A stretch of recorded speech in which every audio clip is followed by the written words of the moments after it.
10 општини, секоја од нив со собствен проблем. Некаде нема канализација, некаде нема пат, некаде нема градинка, некаде нема водовод.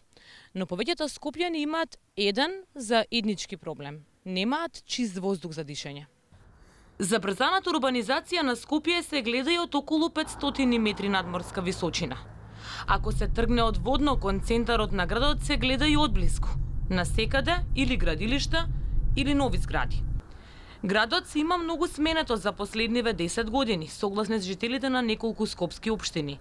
Па главно барање сега од новиот градоначелник им е стопирање на урбанизацијата и почист воздух.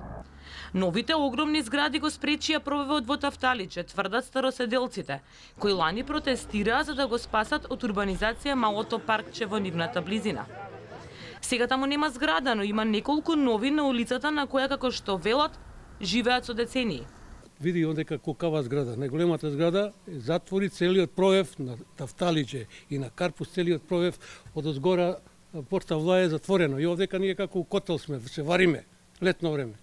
Нема воздух, како има воздух, дрва ги секоа сите. Овдека 30 дрва и секоја огромни, 60 години што ги негуваме, што ги гаевме. Никого не прашао населението. Јас сум еден постарите овдека, јас сум домородец, да речеме. Проблемот на кој тој се жали, немањето воздух, според студијата која за градот ја изработија странски агенции, најмногу е поради домаќинствата, на кои отпаѓа 32%, а остатокот го сочинува сообраќајот, уличната и градежната прашина и индустријата. Петровски живее во Карпош, општина која заедно со Лисиче во зимските месеци урива рекорди во загаденоста. Десетина километри подалеку од него, во близина на новоизградените згради во Реунскиот центар, Трајче Младеновски нема забелешки за градбите и урбанизмот во неговото мало, но и тој има забелешки за воздухот. Последните 2-3 години, навистина, тие 2-3 месеца е многу загадено и тешко се диша едноставно. Токму проектите за намалување на загадувањето на воздухот сега се во фокусот на програмата на кандидатите за градоначалници од ВМРО ДПМН, Гоце Трајановски и од СДСМ Петре Шилегов.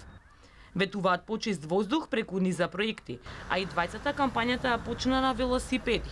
Првиот тргна кон Водно, а вториот се водеше на кеот на Вардар. Ако граѓаните на Карпош или Лисиче може да стигнат до центарот на Скопје по означени велосипедски патеки, граѓаните на Чаир, Газибаба, Бутел не имаат таа можност. Всушност околу 150.000 луѓе се одсечени од велосипедските патеки на Скопје. Велоград е проектот кој може да се најде во програмите на повеќе кандидати, па се ветуваат нови километри патеки за велосипеди и целосно поврзување на градот.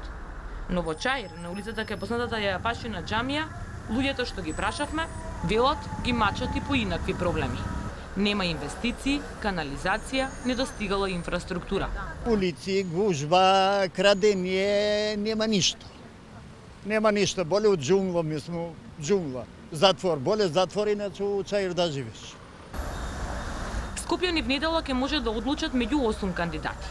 Покрај за кандидатите од ВМРО ДПМН и од СДСМ, тие ќе може да гласаат и за кандидатите од Левица Марија Џонс, од МОРО Ванчо Шехтански, од ДП Беким Фазлиу, од БЕСА Нафије Селмани, од Алијанса на албанците Наим Бајрами и од НДМ Ѓорѓи Тодоров. Кој да е новиот менаџер на општината, од него очекуваат решавање на многу проблеми. Ова да не се повтори. Може хигиената се држи, со хигиената да не постави на чоша на улица да вода чешмички да постои да се напијат. Градинка, пазар, старички дом, воздухот што е загаден. Треба да се подсреди малце ова урбанова мафија у центар и така натака. Се е во ред, само половината од тоа да се оствари, задоволни ќе бидеме сите. Они сакаат, ама нема доволно буџет. Улица да нема гужби од кола, да канализација, џубришти да нема, тоа е сакамо. Било што да се направи за општината Чаир да биде се поубаво. Од независноста на државата досега Скопје има сменето 6 градоначалници. 2 мандата градот го водеше Ристо Пенов и во 2 Гоце Трајановски, кој сега бара и трета можност. Поради тоа што 15 години не е спроведен попис, не се знае колку точно население има во главниот град, а според неофицијалните процени, бројката може да достигне и до 800.000.